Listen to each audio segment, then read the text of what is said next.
Kita awali Aceh hari ini, Saudara Presiden Joko Widodo mengakui adanya 12 peristiwa pelanggaran HAM berat pada masa lalu. Pernyataan ini disampaikan di Istana Negara pada Jumpa Pers 11 Januari 2023. Presiden Joko Widodo dalam jumpa pers yang digelar di Istana Negara Rabu siang mengakui adanya 12 peristiwa pelanggaran HAM berat pada masa lalu.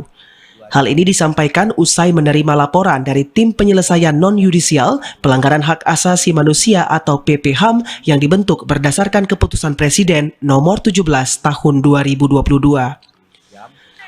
Merujuk pada laporan ini, terdapat 3 peristiwa pelanggaran HAM yang terjadi di Aceh semasa konflik yang diakui oleh Presiden Joko Widodo.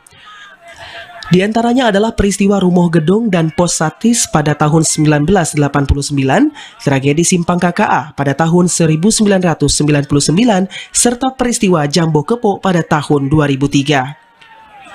Menteri Koordinator Politik Hukum dan Keamanan Mahfud MD menyatakan pihak PPHAM berusaha melakukan penyelidikan ulang terhadap beberapa peristiwa dan mencari berbagai kemungkinan penyelesaian dalam situasi baru yang sesuai dengan situasi politik, ekonomi, dan budaya yang berkembang saat ini dengan tidak meniadakan proses yudisial.